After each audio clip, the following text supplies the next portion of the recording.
Quelle vitamine pour la fatigue et le stress? Eh ben, j'ai envie de vous dire que finalement, la vitamine, c'est de l'oxygène et de l'eau. Les deux éléments principaux qui vont permettre de sortir de la fatigue et du stress. Parce que finalement, on cherche parfois à l'extérieur des éléments qui vont nous permettre de nous booster.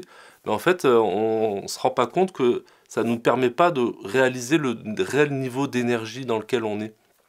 Tant qu'on est sous café, sous sucre ou des produits qui excitent l'organisme, hein, on va du coup finalement se retrouver avec un état d'énergie, mais simplement une stimulation avec un produit externe et donc ça a une courbe. C'est-à-dire qu'on va avoir un moment d'énergie, puis hop, de nouveau de la fatigue.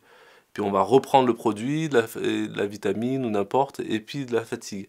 Et en fait, on est finalement dans une forme de dépendance. Et donc pour sortir de cette dépendance, l'idée c'est de retrouver finalement de l'énergie et un état d'être qui permet à cette énergie de circuler dans le corps. Et c'est là qu'intervient l'eau parce que finalement, souvent c'est la déshydratation qui cause une fatigue profonde. C'est-à-dire que quand on est stressé, au niveau des cellules, on a les aquaporines, hein, les petites portes au niveau des cellules, qui sont fermées quand il y a trop de stress, trop de cortisol dans le corps. Et donc, ce qui ne permet pas à l'eau de rentrer, de nettoyer et d'avoir un taux hydrique qui correspond aux besoins du corps. Et si on imagine qu'une éponge, si elle est sèche, qu'on met un plus à un moins électrique, eh ben, il n'y a pas, l'énergie passe pas dans le corps. Et donc, pour pouvoir faire en sorte que l'éponge soit de nouveau hydratée, que l'énergie passe, parce que l'eau c'est la médiatrice, c'est elle qui va permettre la conductivité énergétique, eh ben on va simplement respirer, c'est la première clé, mettre de l'oxygène et respirer pour pouvoir que les aquaporines s'ouvrent. Et ensuite, on va boire de l'eau. Donc respirer et boire de l'eau, ça va être le couple gagnant-gagnant pour finalement retrouver un état d'hydratation et en même temps d'énergie dans le corps qui peut circuler. Et donc à partir de cet état, c'est là où on va retrouver finalement de l'énergie et sortir du stress et de la fatigue, etc. Parce que on retrouve une hydratation et une énergie qui permet ça. Et donc dans ce sens-là, il y a tout simplement le fait d'aller marcher. Marcher, déjà, c'est déjà une chose qui fait du bien, qui déstresse, etc.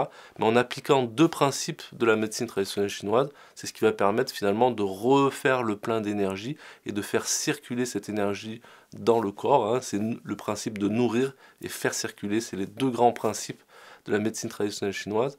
Et simplement le fait d'aller marcher et de respirer selon ces principes-là, eh ben, on va du coup ouvrir les aquaporines, on va augmenter le niveau d'énergie dans le corps, et une fois qu'on a fait ça, qu'on est revenu de notre balade, eh ben, on va boire un verre d'eau.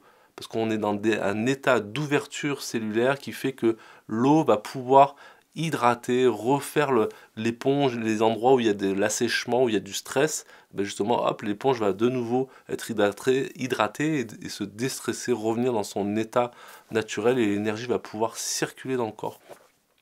Donc avant d'aller justement prendre des produits, des compléments alimentaires, etc., revenir aux besoins de base qui est respirer et boire de l'eau. On arrive sur Terre, on respire et on est sur une planète qui est faite d'eau principalement et notre corps aussi. Donc respirer et boire de l'eau, c'est revenir aux bases de chez base. Donc je vous invite à en savoir plus sur cette pratique de la marche énergétique pour justement répondre aux besoins et sortir effectivement des dépendances aux compléments alimentaires, tout simplement en revenant à répondre aux besoins, prendre soin de ces besoins finalement de base. Je vous souhaite de vivre cet état de calme et d'énergie en découvrant la marche énergétique.